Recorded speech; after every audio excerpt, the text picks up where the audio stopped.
Yeah, that's exactly the situation right now. I mean, we continue to get moved back as this helicopter comes in to bring in water. This school funding program was touted as being for families who are low income. Very tense situation. Less than 10 minutes ago, that SAISD school board voting not only to close Rhodes Middle School, a middle school that's been in this community for decades, but also to partner with Third Future Schools. Yeah, people are pretty much split down the middle here in Eagle Pass as they try to anticipate what President Trump's border security initiatives will actually look like in action. Just after the inauguration earlier today, this app, it's called CBP One, you just mentioned it, it became unavailable for asylum seekers who are trying to schedule an appointment. A lot is happening. This is still a very active scene. You can see the firefighters behind me still working to put out some of those hot spots. But one of the really cool things that I want to show you when you ask if anything has changed recently, and this isn't necessarily the fire,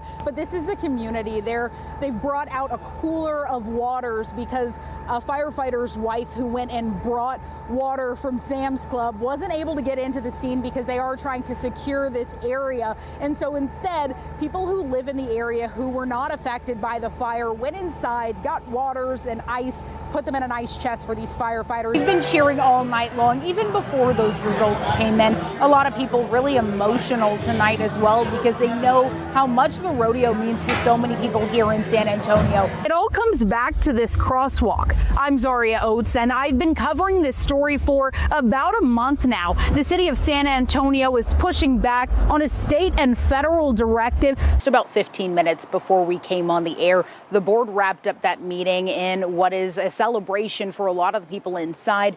Those libraries at middle schools and high schools in New Braunfels Independent School District will reopen on Monday. They are also requiring for these camps to have Wi-Fi access so that they can get emergency alerts. And then they also want to make sure that these camps have a genuine plan for these campers to be able to evacuate quickly and easily. The cars aren't slowing down, even if I'm there at the crosswalk. That's me and Ricky Trevino now, but I met Ricky for the first time in January because of the same issue. They zoom right through here in the mornings. They don't see us because there's no lights right here. Ricky is blind, but she still has to take care of her kids and walk her dog, so her neighborhood has to be accessible, but it's not because of the cars that don't stop. I'm like swinging my cane, or I'll have to turn my flashlight on just for them to actually stop. One of her kids notices the problem too. Well, they just go zooming past, and that's not really good because the sign is there and they're acting like it's just not there at all. In January, I met up with her councilman, Edward Munguia, who put a rush on things. Our initial request was to do some sort of a crosswalk or crossing pedestrian station right there near her home. That sign is now up. Going on a month now that they added the sign. But drivers don't seem to notice. And that sign was supposed to help my mom, but there's just people who don't care at all. The councilman also told us in January that he wants to get a hot crosswalk installed. Some signage, they have some lights, you press the button and it'll let someone know, even if they're vision impaired, when that has been activated. That hasn't happened yet. Public Works needs to do a traffic study first. We'll take that data back, and it'll take us 2 to 3 weeks to come to a final decision about what to do at the locations. We look at how many pedestrians are crossing there, what the traffic volumes are. The traffic study is usually just one day, and they plan to do it before March ends. We just encourage all drivers to pay attention to the signs that we have out there. Ricky says all she wants is a marked crosswalk and flashing lights. It's urgent. It's a safety issue. I would really appreciate it if they could. Zaria Oates, KSAT 12 News. Opening new toys and finding their new rooms is so exciting for these two. But their 9-year-old big sister, Alondra, and their mom, Joanne, know just how difficult it was to get here. I was super sad. I saw the smoke from across the street. Joanne and her family moved into Building 14 at Avistar on the Boulevard just before Halloween.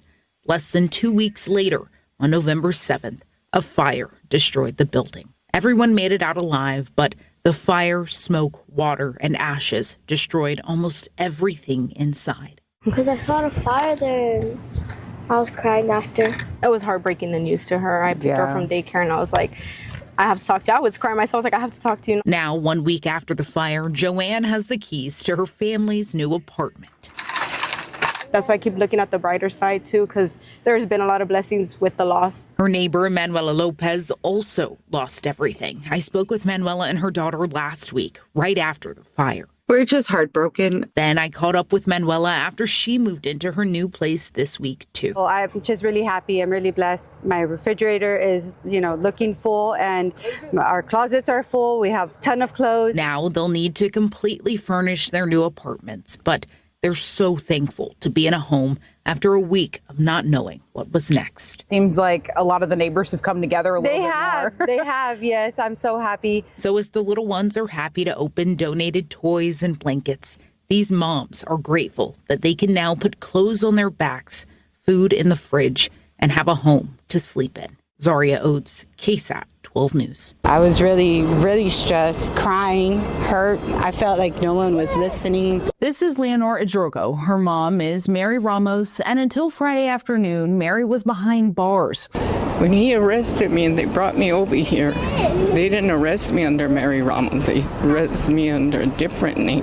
What name was that? Rosalinda Reynosa. This all started with a traffic stop. San Antonio police pulled Mary over, and when they ran her information, a warrant for her arrest came up. I obtained a copy of that warrant, and the name on it says Mary Idrogo, a name Mary Ramos went by during a previous marriage. I was married and I was under Idrogo, I-D-R-O-G-O. When I got divorced, I went back to my maiden name, which is Ramos. I also got the police report number included in the warrant and requested a copy of that. The suspect listed on this SAPD report is Rosalinda Reynosa, a name Bexar County deputies told me was Mary Ramos's alias. And have you ever gone by Rosalinda Reynosa? Never. Couldn't get bonded out because I wasn't under my name. Eventually, her family was able to bond her out of jail using her jailing identification number. But shortly after, her son got a call from a captain that he'll never forget. And he reached back at 30 minutes after that and he told me that the case was being dismissed. And so in an abundance of caution, what our captain did was it contacted the court, had the case dismissed, and then she was walked out. But this wasn't until after the family reached out to me directly through TikTok. I initially responded to them on Sunday, September 21st, and then I emailed Bexar County deputies and SAPD back and forth over the course of 3 days. Many of the responses from BCSO were simply that Mary Ramos has multiple aliases, but she insists that she's only gone by another last name from a previous marriage. It feels good knowing that somebody was finally able to sit down and listen to us. You feeling that grandma's home? I love it. You love it?